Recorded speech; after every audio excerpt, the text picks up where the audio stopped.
நம்ம பூமி நம்ம தமிழ் நம்ம சேனல். இந்த வீடியோவை லைக் பண்ணுங்க, ஷேர் பண்ணுங்க, கமெண்ட் பண்ணுங்க. அனைவருக்கும் கோபிநாத்தின் அன்பு வணக்கங்கள் நண்பர்களே. நம்ம சேனலுக்கு முதன்முறையாக வரவங்களாக இருந்தால் மறக்காமல் சப்ஸ்கிரைப் பட்டனையும் அதை ப்ரெஸ் பண்ணிக்கோங்க. பக்கத்தில் இருக்க பெல் ஐக்கானையும் ப்ரெஸ் பண்ணிக்கோங்க. இந்த வீடியோவை மறக்காமல் லைக் பண்ணிடுங்க. இந்த தொகுப்பில் நம்ம என்ன பார்க்க இருக்கோம் அப்படின்னா, இந்த வீட்டில் விளக்கு ஏற்றுறப்ப எத்தனை விளக்கு ஏற்றணும் அப்படிங்கிறத பற்றி முன்னர் சொல்லியிருப்போம். முடிஞ்ச அளவுக்கு இரட்டை விளக்குகளாக ஏற்றுங்க, ஒற்றை விளக்காக ஏற்ற வேணாம். 3 4 அப்படின்னு எத்தனை எண்ணிக்கையில் இருந்தாலும் சரி. அதில் ஒன்று காமாட்சி அம்மன் விளக்கு, ஒன்று அகல் விளக்கு, குத்து விளக்கு ஏற்றுறோம். எப்படி வேணாலும் ஏற்றலாம். எந்த அளவுக்கு வீடு பிரகாசமாக இருக்கோ அந்தளவுக்கு வீட்டில் லக்ஷ்மி கடாட்சம் இருக்கும் அப்படிங்கிறதுல எந்த மாற்று கருத்தும் இல்லை. இப்போ இந்த துணை விளக்கு அப்படிங்கிறத எதுக்காக சொல்கிறாங்க அப்படின்னு கொஞ்சம் கவனமாக பார்த்தோன்னா தெரியும். பிரதான விளக்கு அப்படின்னு பூஜை அறையில் ஒன்று ஏற்றுவோம். இப்போ ஆலயங்களில் பார்த்திங்கன்னா பிரதான விளக்கு ஒன்று இருக்கும். அந்த விளக்குலேருந்து மற்றவர்கள் விளக்கேற்ற மாட்டாங்க. அதே போல் அந்த அப்படியே கற்பூரத்தை அதில் பொருத்துறது, பத்தி பொருத்துறது, இந்த மாதிரி எந்த விஷயமும் செய்ய மாட்டாங்க. காரணம், அந்த விளக்கு ஏற்றும் போதே அந்த தேவதையை அதில் ஆவாகனம் செய்து ஏற்றுவார்கள். அந்த விளக்கை நீங்கள் வழிபட்டாலே போதுமானது. இன்னும் சொல்லப்போனால் வீட்டில் நம்ம பிரதான விளக்கு ஏற்றுறோம் அப்படின்னாலும் அதுவே பொருந்தும். ஆலயத்தில் எப்படி பிரதான விளக்கோ அதே போல் அதுவும் பொருந்தும். அப்போ அந்த பிரதான விளக்கை ஏற்றிய பின்பு அதை தூண்டுவதோ, அந்த நுனியை தட்டுவதோ, வெறும் கையில் தள்ளுவதோ, இந்த மாதிரி எதையுமே செய்யக்கூடாது அப்படின்னு சொல்லுவாங்க. ஏன்னா அங்கே அம்பிகை ஆவாகனம் ஆகிவிட்டார்கள், அல்லது நீங்கள் வணங்குகின்ற இறைவன் அதில் ஆவாகனம் ஆகிவிட்டார் அப்படின்ட்டு குறிப்பிடப்படும். அதனால தான் துணை விளக்கு ஏற்றிக்கொள்ளுங்கள் அப்படிம்பாங்க. ஏன்னா சில பேர்த்துக்கு பழக்கம், வேறு வழியே இல்லை, அந்த டக்குன்னு கை விளக்குக்கு தான் போகுது, பத்தி அதில் தான் பொருத்த முடியுது, அல்லது இன்னொரு விளக்கை பற்ற வைக்கணும்னு நினைக்கிறேன்.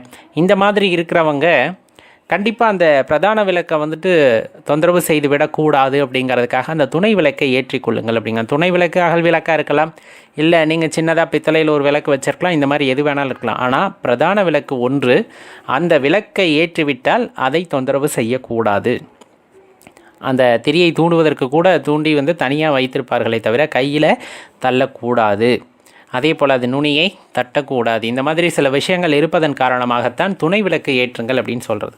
இப்போ 3 4 விளக்கு ஏற்றுறோம், அதில் 1 பிரதான விளக்கு இல்லை. நீங்கள் எல்லாத்தையுமே பிரதான விளக்காக கூட நினச்சிக்கலாம், ஆனால் அதை தொந்தரவு செய்யக்கூடாது அந்த விளக்கை.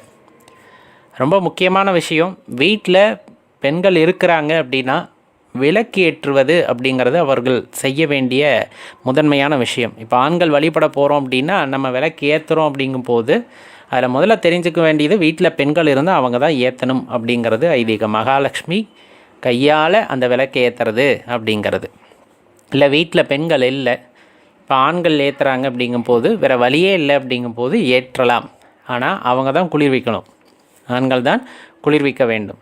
அதே போல் ஆண்களுக்கென்று சில விதிமுறைகள் இருக்கிறது அந்த விளக்கேற்றுவதிலுமே கூட.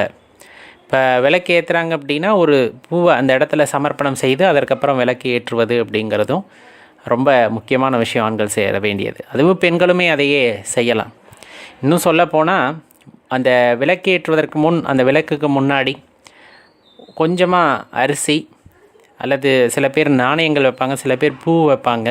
வச்சுட்டு அதுக்கப்புறமா விளக்கு ஏற்றுறது ரொம்ப சிறப்பானதாக இருக்கும். இது 5 விளக்கு ஏற்றுறோம், 5க்கும் செய்யணுமா? செய்யலாம், தவறில்லை.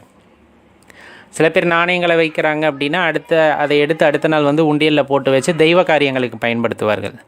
அரிசி போடுறீங்க அப்படின்னா அதெல்லாம் எடுத்து வச்சு அடுத்து நீங்கள் சாப்பாடு செய்யும்போது அதை பயன்படுத்திக்கலாம்.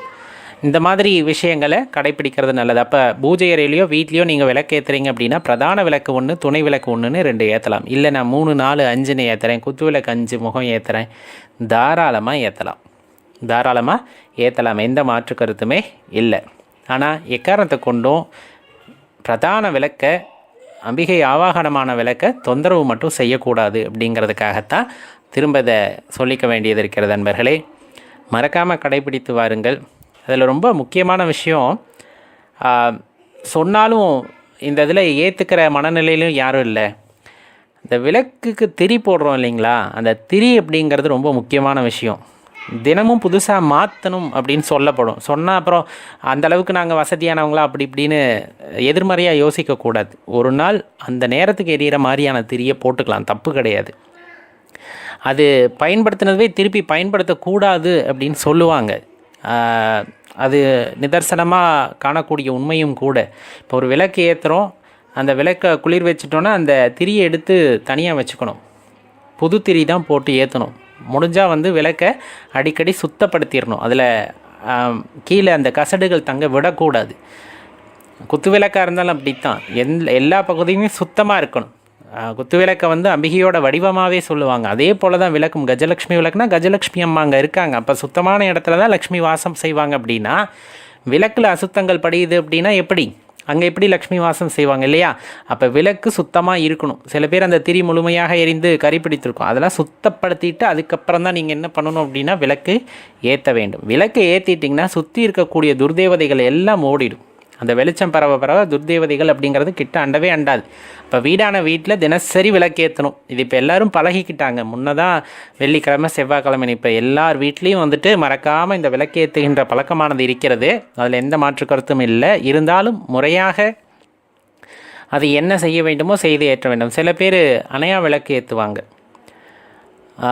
அது ரொம்ப சிறப்பு. அது முறையாக செய்யக்கூடியவங்க செய்து வருகிறார்கள். சில பேர் இல்லைன்னா காலையில் ஏற்றிட்டு அப்புறம் குளிர் வச்சுட்டு மாலை நேரத்தில் திருப்பி ஏற்றி குளிர் வச்சுப்பாங்க. சின்ன சின்ன திரியாக சரி செய்து வைத்து கொள்ளுங்கள், போதுமானது. அப்போதைக்கு எறியணும், அதுக்கப்புறம் திருப்பி எடுத்துகிட்டு புது திரி போட்டு ஏற்றுகின்ற பழக்கத்தை வைத்து கொண்டால் நன்மையை தரக்கூடிய வகையிலே இருக்கும் அப்படிங்கிறதுல எந்த சந்தேகமும் இல்லை. நான் வெள்ளி விளக்கு ஏற்றுறேன், பித்தளையில் விளக்கு வச்சுருக்கேன், இன்னும் சொல்லப்போனால் மண் விளக்கு தான் வீட்டில் இருக்குது. ரொம்ப தேவை அப்படிங்கிறது விளக்கு ஏற்றுவது அப்படிங்கிறது தானே தவிர அது எந்த வகையான விளக்கு ஏற்றுகிறோம் அப்படிங்கிறதுல இல்லை. இறைவனை பொறுத்தளவு அதை ஒரு சந்தோஷமான மனநிலையில் ஏனோ தானோன்னெலாம் ஏற்றக்கூடாது. சந்தோஷமான மனநிலையில் அம்பிகையை நினைத்து கொண்டு ஐயனை நினைத்து கொண்டு அந்த விளக்கை ஏற்றும் பொழுது அதற்கான பலனே வேறு விதமாக இருக்கும். இன்னும் சொல்லப்போனால் இயற்கையில் அங்கே ஊற்றக்கூடிய நெய், தேங்காய் எண்ணெய், விளக்கெண்ணெய், நல்லெண்ணெய், அதில் பயன்படுத்தக்கூடிய திரி தாமரை தண்டு திரியாக இருக்கலாம், வாழைத்தண்டு திரியாக இருக்கலாம், பஞ்சு திரியாக இருக்கலாம். ஒவ்வொன்றும் ஒவ்வொரு காரணத்திற்காக அங்கே ஏற்றப்படுவது. அப்போ அது எல்லாம் முழுமையாக தெரிந்து பலனின் அடிப்படையிலே நம்ம ஏற்றும் பொழுது கண்டிப்பாக அந்த விளக்கேற்றுவதின் முழு பலனையும் நீங்கள் அனுபவிக்க முடியும்னா அதில் எந்த சந்தேகமும் கிடையாது. தெளிவாக தெரிஞ்சுக்கணும். இந்த கலந்த எண்ணெய் இப்போ நிறைய வருது, தயவு செய்து கோச்சிக்காதீங்க. அது நீங்கள் எண்ணெய் விற்பனையாளராக இருந்தாலும் தவறாக எடுத்துக்கொள்ள வேண்டாம். முடிஞ்ச அளவுக்கு சுத்தமான செக்கு எண்ணெய் நல்லெண்ணெய் வாங்கி ஏற்றுங்க.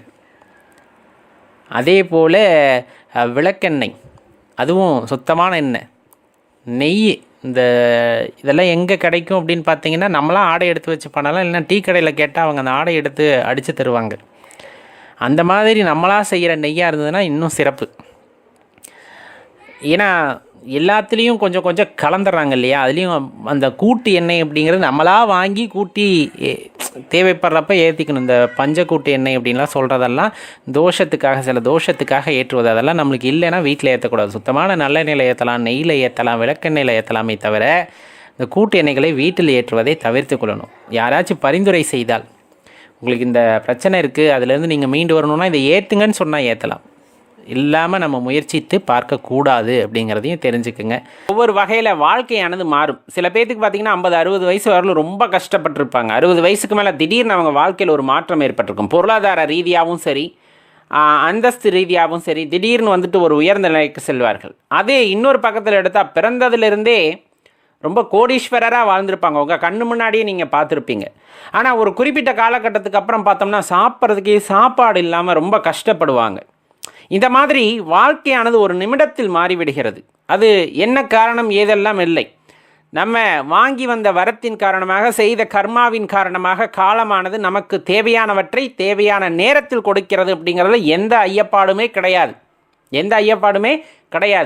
அப்படி ஆன்மீக ரீதியாக நம்ம வாழ்க்கையில் ஒரு மாற்றம் வரப்போகிறது அப்படிங்கிறத நம்ம ஒரு சில காரியங்கள் நடைபெறுவதன் மூலமாக உணர்ந்து கொள்ளலாம். அது ரொம்ப எளிமையான ஒரு சில அறிகுறிகளாகத்தான் இருக்கும். அந்த வகையில் பார்த்திங்க அப்படின்னா புதுவிதமான உறவுகள் அந்த உறவுகளும் ஆன்மீகம் சம்பந்தப்பட்ட உறவுகளாக நமக்கு கிடைக்கப்பெறும். இதுவரையிலும் அறிமுகமில்லாத சில நபர்கள் ஆன்மீகத்தில் நமக்கு அறிமுகமாவார்கள். அதுவரையிலும் ஆன்மீகத்திலேயோ தெய்வ நம்பிக்கையிலேயோ எதுலேயுமே ஒரு பிடிப்பில்லாமல் இருந்திருக்கும். அவர்களை சந்தித்த பிறகு இறைவன் யார் என்று உணர்ந்து கொள்ள வேண்டும் என்ற எண்ணம் உங்களுக்குள் வந்திருக்கும். இறைவனை பற்றி கேட்க வேண்டும் என்ற அந்த பொறுமையானது உங்களிடம் வந்திருக்கும். அப்படிங்கும்போது உங்கள் வாழ்க்கையில் ஏதோ ஒரு சின்ன மாற்றமானது ஆன்மீக ரீதியில் வரப்போகிறது அப்படிங்கிறத நம்ம எளிதில் தெரிந்து கொள்ளலாம். சில பழக்க வழக்கம்னா என்ன சொல்கிறோம்? ஏற்கனவே நம்மக்கிட்ட சில தேவையில்லாத குணங்கள் இருந்திருக்கலாம். பிறரை ரொம்ப ஒரு துச்சமாக நினைக்கக்கூடிய குணம், உதாசீனப்படுத்தக்கூடிய குணம், இந்த மாதிரி நிறைய குணங்கள், தேவையில்லாத குணங்கள் இருந்திருக்கும். அதெல்லாம் கொஞ்சம் கொஞ்சமாக உங்களுக்கே தெரியாமல் மாற ஆரம்பிச்சிருக்கும். உங்களுக்கே தெரியாமல் சில இயல்பான குணம், உங்கள் பிறவிலே இருந்த தேவையில்லாத குணங்கள், தவறான குணங்கள் எல்லாம் மாறி ஒரு அன்புமயமாக நீங்கள் மாறுவதை உணர்ந்திருப்பீர்கள். அப்படி உணர்கிறீர்கள் அப்படின்னா உங்கள் வாழ்க்கையில் ஒரு மாற்றமானது ஏற்படுகிறது. ஒரு நல்ல வழியை நோக்கி நீங்கள் போகிறீங்க அப்படிங்கிறத தெளிவாக தெரிஞ்சுக்கலாம். இதுக்கு முன்னாடி ஒரு பிரச்சனையை எதிர்கொண்டு இருப்பீங்க வாழ்க்கையில். அது எந்த பிரச்சனையாக இருக்கட்டும், வேலையாக இருக்கலாம் அல்லது வாழ்க்கையில் இருக்கலாம். இந்த மாதிரி எந்த தருணத்திலும் சில பிரச்சனைகளை நீங்கள் சந்தித்திருப்பீர்கள். அதற்கெல்லாம் ஒரு காலகட்டத்துக்கு அப்புறம் ரொம்ப எளிதில் விடை காண முடியும். உங்களால் ரொம்ப கஷ்டப்பட்டிருப்போம், அந்த காரியத்தை நம்மளால் முடிக்கவே முடியல, என்னடா என் வாழ்க்கையில் இப்படியெல்லாம் பிரச்சனை வருது அப்படிங்கிற மாதிரி ஒரு காலகட்டத்தில் அப்படியே ஸ்தம்பித்து போய் நின்றுருப்போம். ஆனால் அதே பிரச்சனைக்கு இப்போ பார்த்தீங்கன்னா ரொம்ப எளிதாக உங்களால் தீர்வு காண முடியும். அதை விட இன்னும் பெரிய பிரச்சனைக்கும் எளிதாக தீர்வு காணக்கூடிய பக்குவம் உங்கள் மனதில் வந்துவிட்டது அப்படின்னா ஆன்மீக ரீதியாக உங்கள் வாழ்க்கையானது மாறுகிறது. ஒரு புதிய மாற்றத்தை உங்களுக்குள் இந்த பிரபஞ்சமானது உங்களுக்கு ஏற்படுத்தி இருக்கிறது அப்படிங்கிறத தெளிவாக தெரிஞ்சுக்கலாம். எந்த காலகட்டத்திலையும் பார்த்தீங்க அப்படின்னா அவங்களை சுற்றி இருக்கின்ற ஆற்றல்களை இதுவரையிலும் உணர்ந்திருக்க மாட்டீங்க. காற்றின் ஓசையை கேட்டிருக்க மாட்டீங்க, மலையோட அந்த சப்தத்தை கேட்டிருக்க மாட்டோம், அந்த குளிர்ச்சியை உணர்ந்திருக்க மாட்டோம், வெயிலோட தாக்கத்தை உணர்ந்துருக்கோம். போகிறோம், நம்ம வேலை செய்யணும், அப்படியே இருந்திருப்போம். ஆனால் ஒரு குறிப்பிட்ட காலகட்டத்துக்கு அப்புறம் இந்த ஆற்றல்களை எல்லாம் உணர வேண்டும் அல்லது ரசிக்க வேண்டும் என்ற எண்ணம், அந்த மலை சாரலை ரசிக்க வேண்டும், அந்த காற்றின் தென்றல் வீசும் போது நம் மீது படும்போது அதோட அந்த ஒரு ஸ்பரிசத்தை உணர வேண்டும், அந்த ஓசையை கேட்க வேண்டும். இந்த மாதிரி சில தன்மைகள் எல்லாம் நமக்குள்ளே எழும்பி இருக்கும்.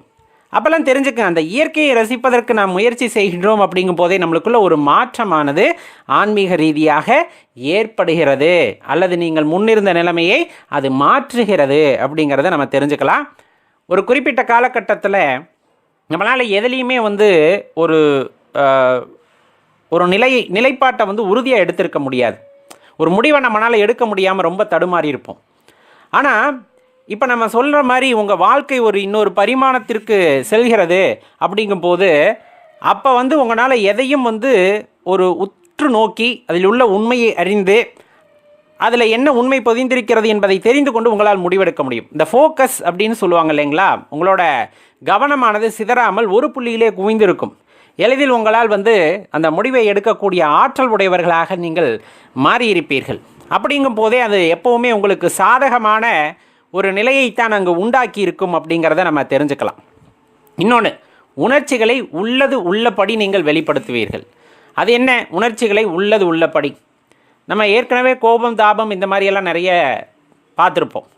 சில பேர் நேரடியாக பேசுவாங்க, அவங்கள பார்த்தா சில பேர்த்துக்கு பிடிக்காது. ஏன்னா இந்த குணம் ரொம்ப உத்தமமான குணம். தப்புனா தப்புன்னு பேசணும். ஏன்னா எப்போவுமே அதர்மத்தின் வழியில் செல்பவர்களுக்கு மட்டும் அந்த அதர்மம் பொருந்தாது. அதர்மத்தை தட்டி கேட்காதவர்களுக்கும் அந்த பாவத்தில் இடம் உண்டு அப்படிங்கிறத தெரிஞ்சுக்கணும். கண் முன்னாடி ஒரு பிரச்சனை நடக்குது, அது அதர்மத்தின் வழியில் செல்கிறார்கள் அப்படின்னா உங்களால் அதை தடுத்து நிறுத்த முடியலைன்னா கூட தட்டி கேட்க முற்பட வேண்டும். அப்படி இல்லை, அதுலேயும் நான் பங்கேற்றுக்கல, அது நடக்கிறத அப்படியே ஒரு வேடிக்கை பார்க்குறேன், அதுக்கு சாதகமான சூழ்நிலையை நான் உருவாக்கி விடுகிறேன் அப்படின்னா அங்கே நடக்கக்கூடிய அந்த பாவத்தில் நாமும் பங்கெடுத்து கொள்பவர்களாக ஆகிவிடுகின்றோம். அப்படி இருக்க முடியாது. ஒரு சில காலகட்டத்தில் பார்த்திங்கன்னா எது நடந்தாலும் அதில் உள்ள உண்மை, அதே போல் பொய், இதை ஆராய்ந்து அறியக்கூடிய தன்மை, நன்மை தீமை இவற்றை ஆராய்ந்து அறியக்கூடிய தன்மையை பெற்று ஒரு காலகட்டத்தில் உறுதியாக ஒரு நடவடிக்கை, அன்புனா அன்பை முழுசாக காமிக்கிறது, அதே போல் பாசம் அப்படின்னா பாசத்தை முழுமையாக, எந்த பஞ்சமும் வைக்கிறதில்ல, எந்த பஞ்சமும் அதில் இருக்க போவதில்லை. யாராக இருந்தாலும் சரிசமமான பாசம் அன்பு அவர்கள் மீது காட்ட வேண்டும் அப்படிங்கிற எண்ணம், தப்புனா தப்பை தட்டி கேட்குற தன்மை உங்களுக்கு வருகிறது. அப்படிங்கும் போது இது எல்லாமே பார்த்திங்க அப்படின்னா உங்களை இன்னொரு பரிமாணத்திற்கு அது எடுத்து போகும் அப்படிங்கிறத தெரிஞ்சுக்குங்க. ஒரு காலகட்டத்தில் தூக்கம் அப்படிங்கிறது இது ரொம்ப முக்கியமான அங்கமாக மாறிவிடும். இந்த உங்கள் வாழ்க்கை ஒரு மாற்றம் ஏற்படுகிறது அப்படின்னா சில பேருக்கு தூக்கமே வராது. ஏன்னா இதுவரை நம்ம போயிட்டுருக்க பாதை தவறு அப்படிங்கும் போது ஒரு காலகட்டத்தில் ஒரு குழப்பம் ஏற்படும். நான் சரியாக தான் போயிட்டுருக்கேனா, என் வாழ்க்கை சரியான திசையில் தான் பயணிக்கிறதா அப்படின்னு நம்மளுக்குள்ள ஒரு எண்ணம் வந்துவிட்டாலே நமக்கு தூக்கம் வராது. ஏன்னா நம்ம போகிறது தப்புங்கிறனால தான் மனம் அப்படி சிந்திக்கிறது. இதுவரையில் நான் ஒரு கோணத்தில் யோசிக்கவே இல்லை, நான் சரியாக போயிட்டுருக்கேன்னு நினச்சி நான் பாட்டுக்கு பயணிச்சுக்கிட்டு இருந்தேன். பார்த்தா இப்போ தான் எனக்கு தோணுது என்னோடய பயணம் அப்படிங்கிறது சரியான திசையில் இல்லை அப்படிங்கிறத என் மனமானது உணர்ந்து கொண்டது அப்படிங்கும்போது அதுக்கான விடையை தேட வேண்டும். எப்போ நீங்கள் அந்த விடையை தேட ஆரம்பிக்கிறீர்களோ அப்போயே உங்கள் தூக்கமானது போய்விடுகிறது. உங்கள் தூக்கமானது சரிவர இருப்பதில்லை. இது உடல் நலத்தை கெடுக்கும் ஒரு பக்கம் இருந்தாலும், ஆனால் அந்த தூக்க வரலைன்னு அப்படியே விட்டுறக்கூடாது. நம்ம என்ன தப்பு செஞ்சோம், எந்த இடத்துல தப்பாக பயணித்துட்ருக்கோம் அப்படிங்கிறத தெரிஞ்சுக்கிட்டு அதற்கு தகுந்தாற் போல நாம் என்ன மாற்றங்களை நம் வாழ்க்கையில் ஏற்படுத்த வேண்டும், செய்ய வேண்டும் என்பதை அறிந்து செய்தோம் அப்படின்னா கண்டிப்பாக அது உங்களை இன்னொரு உயரத்திற்கு கொண்டு போகும். ஏதோ ஒரு இடத்துல சிக்கிக்கிட்டு அதிலிருந்து மீண்டு வர முடியாதபடி ஒரு உணர்வு உங்களுக்குள் ஏற்படுகிறதான்னு பாருங்களேன். ரொம்ப அவ்வளோதான், அப்படியே இதுக்கு மேலே என்னால் செயலாற்ற முடியவில்லை, அப்படியே ஒடுங்கி போய்விட்டேன், இதுக்கு மேலே யாராச்சும் என்னை வெளியே கூட்டிகிட்டு வந்தால் தான் இந்த பிரச்சனையிலேருந்து அப்படிங்கிற மாதிரி ஒரு காலகட்டத்தில் நீங்கள் மாட்டிக்கிட்டிங்கன்னா நீங்கள் போயிட்டு இருந்த பாதை தப்பு அப்படிங்கிறத இறைவன் உங்களுக்கு உணர்த்துகிறார் அப்படிங்கிறது அர்த்தம். நீங்கள் ஏதோ ஒரு காலகட்டத்தில் தவறான முடிவை எடுத்துட்டீங்க, அதன் காரணமாக சென்று கொண்டிருந்தீர்கள். இப்பொழுது அதை நீங்கள் மாற்ற வேண்டும் அப்படின்னு இறைவன் நினைக்கிறார். அப்படிங்கும் போது அப்படி ஒரு தர்ம சங்கடமான சூழ்நிலையில் கொண்டு நம்மளை சிக்க வச்சுறார். அப்போ நம்ம அதை உணர்ந்துக்கணும், நம்ம போன பாதை தப்பு, அதனால தான் இறைவன் எங்கேயோ கொண்டு போய் நம்மளை நிறுத்திட்டார். இப்போ அடுத்து நம்ம எப்படி யோசிக்கணும், அதிலேருந்து வெளியே வந்துடுங்க. அந்த பிரச்சனைகளிலிருந்து வெளியே யோசிக்கும் பொழுது அதற்கான ஒரு தீர்வானது கிடைக்கும். கண்டிப்பாக ஒரு உயர்ந்த நிலையை நம்மால் அடைய முடியும். கண்டிப்பாக இந்த பதிவை இன்னொரு தடவை கேளுங்க, உங்களுக்கு ஒரு தெளிவான புரிதலானது உண்டாகும். ஆன்மீக தேடலில் இருப்பவர்களுக்கு கண்டிப்பாக ஒரு தெளிவான புரிதலானது உண்டாகும். இது பயன்படும் வகையில் இருக்கிறது என்றால் மிகவும் ஆனந்தம். நன்றி, வணக்கம். நம்ம தமிழ் நம்ம சேனல். இந்த வீடியோவை லைக் பண்ணுங்க, ஷேர் பண்ணுங்க, கமெண்ட் பண்ணுங்க. அனைவருக்கும் கோபிநாத்தின் அன்பு வணக்கங்கள் நண்பர்களே. முந்தைய தொகுப்புகளில் கேட்கப்பட்ட கேள்விக்கான விடையை அளித்து குலுக்கல் முறையில் தேர்ந்தெடுக்கப்பட்ட வெற்றியாளர் விவரம் சிவபித்தன்.com என்ற இணையதளத்தில் வெளியிடப்பட்டுள்ளது. இந்த தொகுப்பில் நம்ம என்ன பார்க்க இருக்கோம்னா, எந்த காரணத்தை கொண்டும் சில விஷயங்களை நமக்குள்ள ரகசியமாக வச்சுக்கிறது தான் நல்லது, வெளியே சொல்லக்கூடாது அப்படின்ட்டு சொல்லுவாங்க இல்லைங்களா. அது என்னென்ன விஷயங்கள் அப்படிங்கிறத கொஞ்சம் சுருக்கமாக பார்க்கலாம். பெரும்பாலும் இந்த ரகசியத்தை காப்பாற்றுதல் அப்படிங்கிறது ரொம்ப முக்கியமான விஷயம். நம்மக்கிட்ட ஒரு விஷயத்தை யாராவது நம்பி சொல்கிறாங்க அப்படின்னா கட்டாயமாக அதை கடைபிடித்து ரகசியமாகவே வைத்திருக்க வேண்டும் அப்படிங்கிறது ஒரு சத்தியம் மாதிரி அப்படின்னு வச்சுக்கோங்களேன். அதை மீறக்கூடாது. மீறினா அந்த வெளியே சொன்ன நபரின் மீது உள்ள நம்பிக்கை போய்விடும். இன்றைக்கி நம்ம வட்டாரங்களில் பார்த்தோம் அப்படின்னா நண்பர்களாக கூட இருக்கட்டுமே, நம்ம ஒரு விஷயத்தை ரகசியம்னு சொன்னால் அந்த ரகசியம் நம்ம காதுக்கே வர நிலைமை இருக்கு இல்லையா. அந்த மாதிரி எக்காரணத்தை கொண்டும் இருக்கக்கூடாது. அந்த ரகசியங்களை நாம் காப்பாற்ற வேண்டும் அப்படிங்கிறத ஞாபகம் வச்சுக்கணும். அதே போல் நமக்கு இலக்குகள் இருக்கும், பெரிய இலக்குகள் இருக்கும் வாழ்க்கையில். என்ன வேணாலும் இருக்கட்டுமே, வாழ்க்கையில் வெற்றி பெறணும், நிறைய சம்பாதிக்கணும், நிறைய பேர்த்தோட அந்த ஆசீர்வாதங்களை பெறணும், இந்த மாதிரி நம்மளுக்குன்னு ஒரு பெரிய இலக்கு இருக்கும். அதை நம்ம ரொம்ப எளிதில் வெளியே சொல்லிட்டோம் அப்படின்னா கேலி கிண்டல் இந்த மாதிரி விஷயங்களால் நமக்குள்ளே இருக்க அந்த இலக்கு அப்படிங்கிறது மாறக்கூடும், அல்லது அதை விட்டு நம்ம வெளியே வரக்கூடும். அப்படிங்கிறனால நமக்குள்ளே இருக்கின்ற இலக்குகளை வெற்றி பெறும் வரையிலும் யாரிடமே சொல்லாமல் இருப்பதே நல்லது அப்படிங்கிறத நல்லா தெரிஞ்சுக்குங்க. ரொம்ப முக்கியமாக ஒரு விஷயம், இப்போ நம்ம ரொம்ப நல்லவங்களாக இருப்பீங்க, நிறைய அன்னதானம் செய்கிறது, நிறைய பேர்த்துக்கு உதவி செய்கிறது, ரொம்ப கஷ்டப்படுறவங்களை பார்த்தா உடனே இறக்கப்பட்டு செய்யக்கூடிய மனம் உள்ளவர்களாக இருப்போம். ஆனால் இந்த விஷயத்தை எக்காரணத்தை கொண்டு வெளியே சொல்லக்கூடாது. எப்போவுமே வலது கை கொடுக்கறது இடது கைக்கு தெரியக்கூடாது அப்படின்னு சொல்லுவாங்க தர்மம் செய்யும் போது. அதே போல் நீங்கள் எது செஞ்சாலும் சரி வெளியே தெரியாமல் செய்கிறது அப்படிங்கிறது ரொம்ப முக்கியமான விஷயம் நண்பர்களே. ரொம்ப முக்கியமாக நமக்குள்ளேயே வைத்து கொள்ள வேண்டியது அப்படின்னா குடும்ப பிரச்சனை அப்படிங்கிறது அது எல்லாத்து குடும்பத்துலேயும் தான் இருக்கும். ஆனால் நம்ம குடும்பத்தில் தான் நிறைய பிரச்சனை இருக்க மாதிரி போயிட்டு நம்ம நெருக்கமாக நினைக்கக்கூடியவர்களிடம் போயிட்டு நம்ம சொல்கிறது அப்படிங்கிறது ரொம்பவே தவறான விஷயம். அவர்கள் எப்படி இருப்பாங்க அப்படின்னு தெரியாது. ரொம்பவே நம்பிக்கைக்குரியவர்களாக இருந்தால் உங்கள் மனம் வந்துட்டு ரொம்ப ஒரு எக்ஸ்ட்ரீம் நிலைமைக்கு போகிறதுக்கு முன்னாடி நம்ம ஷேர் பண்ணிக்கிட்டோம்னா ஃப்ரீ ஆயிடும் அப்படின்னு நினச்சா சில விஷயங்களை பகிர்ந்து கொள்ளலாமே தவிர அந்தரங்கள் போன்ற சில விஷயங்களை எக்காரணத்தை கொண்டும் பகிர்ந்து கொள்ளக்கூடாது. ரொம்ப முக்கியமான விஷயம் அதெல்லாமே. அதே போல் நம்மளோட பொருளாதார சூழ்நிலை அப்படிங்கிறது பணம் நிறைய இருந்தாலும் சரி, பணம் ரொம்ப குறைவாக இருந்தாலும் சரி, அதாவது வறுமையிலே இருந்தால் கூட நம்மளோட பொருளாதார நிலை பற்றி மற்றவங்களுக்கு காட்டிக்கொள்ளக்கூடாது, மற்றவர்களிடம் பேசக்கூடாது. முடிஞ்ச அளவுக்கு நம்ம அதிலிருந்து வெளியே வந்துடுவோம். ஒரு வேளை வறுமையாக இருந்தாலும் சீக்கிரமாக வெளியே வந்துடுவோம். அதை போய் 10 பேர்த்திட்ட சொல்ல சொல்ல அவங்களோட அந்த எதிர்மறை எண்ணங்கள் நம் மீது படப்பட நம் வாழ்க்கையில் மீண்டு வர முடியாது அப்படின்னு சொல்லுவாங்க. அதே போல் ஆன்மீக அனுபவங்கள் அப்படிங்கிறது ரொம்ப முக்கியம். அதை யார்கிட்டையுமே பகிர்ந்து கொள்ளக்கூடாது அப்படின்னு சொல்லுவாங்க. அப்படி நமக்கு சந்தேகம் ஏற்பட்டால் குரு கிட்ட மட்டும் நம்ம கேட்டு தெளிந்து கொள்ளலாமே தவிர மற்றவர்களிடம் கேட்பது அப்படிங்கிறது அந்த அனுபவத்தில் வந்துட்டு சில குழப்பங்களை ஏற்படுத்தும் வகையில் அமைந்துவிடும். ஆன்மீக அனுபவங்கள் அப்படிங்கிறது எல்லாத்துக்கும் ஒரே மாதிரி இருக்காது, மாறி மாறி தான் இருக்கும். அந்த அனுபவங்களில் குழப்பத்தை ஏற்படுத்தி விடுவார்கள் மற்றவர்கள் அப்படின்னு சொல்லப்படும். அதே போல் ரொம்ப முக்கியம் அப்படின்னு பார்த்தோம்னா நம்மளோட ஆசை, எந்த இடத்துல நீங்கள் ரொம்ப இலகுனவராக இருக்கீங்க அப்படிங்கிறது, அதாவது நம்ம இங்கிலீஷில் சொல்லப்போனால் ஸ்ட்ரென்த் அண்ட் வீக்னஸ் அப்படின்ட்டு சொல்லுவாங்க. அதில் வந்துட்டு அந்த வீக்னஸ் அப்படிங்கிற விஷயம் வந்துட்டு எப்போவுமே நமக்கு மட்டும்தான் தெரியணுமே தவிர ஊருக்கே தெரியக்கூடாது.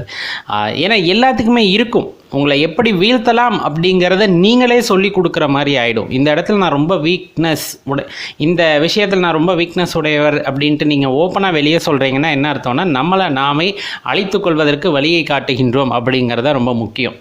சில ஆசைகள் இருக்கும் நம்மளுக்குன்னு வாழ்க்கையில், ஒரு பிடிமானம், ஃபிலாசபி அப்படின்னு நம்ம சொல்லுவோம். அந்த மாதிரி வந்துட்டு சில விஷயங்கள் நம்மளுக்கு இருக்குது அப்படிங்கும்போது அதுலேயே நம்ம வாழ்க்கையை நடத்தி கொண்டு போவோம்.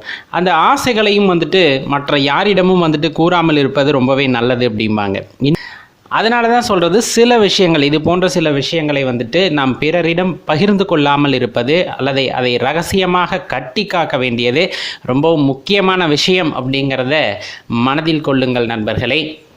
வெளிப்படையாக இருக்கலாம், ஆனால் சில விஷயங்கள் வந்து நம்மோடே இருப்பது தான் உத்தமம் அப்படிங்கிறதையும் மனதில் வைத்து கொள்ளுங்கள். ஆனால் பணம் சம்பந்தப்பட்ட ஒரு விஷயம், பெரும்பாலும் பணம் அப்படிங்கிறது வாழ்க்கையை வாழ்வதற்கு அடிப்படை தேவை அப்படிங்கிற மாதிரி ஆகிவிட்ட சூழ்நிலை. முன்னாடியெல்லாம் இந்த பண்டமாற்று முறை அப்படின்னு இருந்தப்போ வந்துட்டு இந்த பணத்திற்கான மதிப்பு அந்த அளவுக்கு இல்லை, தானியங்களுக்கான மதிப்புகள் தான் அதிகமாக இருந்தது. இப்போ பணம் அப்படிங்கிற ஒரு விஷயம் வந்துட்டு எல்லாத்தையும் தீர்மானிக்கக்கூடியதாக மாறிவிட்டது. அப்படிங்கிறனால இந்த பணத்துக்கான முக்கியத்துவம் ஒரு குறிப்பிட்ட கால அளவில் பார்த்திங்கன்னா ரொம்ப உயர்ந்திருக்கிறது. அது நமக்கே நல்லா தெரியும். சரி, இந்த பணம் அப்படிங்கிற அந்த விஷயத்தை நம்ம எப்படி கையாளணும் அப்படிங்கிறது ரொம்ப முக்கியமான விஷயம். நல்லா தெரிஞ்சுக்குங்க. பெரும்பாலும் நீங்கள் பயன்படுத்தக்கூடிய எல்லா பொருட்களிலுமே பார்த்திங்க அப்படின்னா நம்ம எண்ணங்கள் பதிந்திருக்கும் அப்படின்னு குறிப்பிடுவாங்க. இப்போ ஒருத்தர் பயன்படுத்துகிற கைக்குட்டையில் கூட தொடர்ந்து ஒருத்தங்க ஒரு கைக்குட்டையை பயன்படுத்துகிறாங்கன்னா அதில் அவங்களோட எண்ணங்கள் பதிந்திருக்கும்பாங்க. அதே போல் ஒரு தலையணை இருக்குது அப்படிங்கும்போது அந்த தலையணையில் வந்துட்டு அந்த படுத்து தூங்குறவங்களோட எண்ணங்கள் இருக்கும் அப்படின்னு சொல்லுவாங்க. இந்த மாதிரி எல்லா பொருட்களிலுமே உண்டு. சில பேர் அந்த பொருட்களை தொட்டு பார்ப்பதன் மூலமாக முன்னர் காலத்தில் வந்துட்டு இதை யார் பயன்படுத்தினாங்க, அவங்களோட எண்ணங்கள் என்னவாக இருந்ததுன்னு சொல்லக்கூடிய ஆட்களையும் நம்மால் பார்க்க முடிகின்றது. அந்த மாதிரியான ஒரு விஷயங்களும் இருப்பதாக குறிப்பிடப்படுகின்றது. அப்படி இருக்கையில் இப்போ நம்ம என்ன சொல்ல வர்றோம் அப்படின்னா, இந்த பணம் அப்படிங்கிற விஷயம் பார்த்திங்கன்னா அடிப்படை தேவையாக இருந்தாலும் நம்ம கைக்கு ஒரு 100 ரூபாய் வருது அப்படின்னா அது அச்சடிக்கப்பட்டு நேரடியாக நம்ம கைக்கு வருவதில்லை. மாறாக அது பலரின் கைகளுக்கும் மாறி அதன் பின்னர் தான் வந்து நம்ம கைகளுக்கு வருகிறது.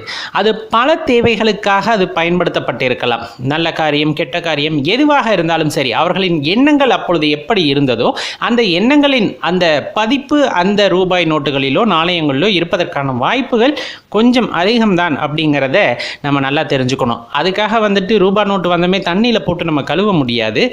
ஆனால் அந்த எண்ணங்கள் நம்மை பாதிக்காதவாறு நம்மை பாதுகாத்து கொள்ள வேண்டும் அப்படிங்கிறத நம்ம நல்லா தெரிஞ்சுக்கணும். ஒரு தீய எண்ணம் படைத்தவரின் கையில் அந்த பணம் இருந்து விட்டு நமக்கு வருகிறது என்றால் அதோட தாக்கம் சிறிதளவேனும் நம்மை பாதித்து விட்டால் கூட நம் எண்ணங்களில் மாற்றம் ஏற்படலாம் அப்படிங்கிறதுக்காகத்தான் இந்த விஷயங்களை குறிப்பிட்டு சொல்ல வேண்டியது இருக்கிறது. பெரிய பாதிப்பு உண்டாகுமா? அது நம் மனதின் ஓட்டத்தை பொறுத்தது.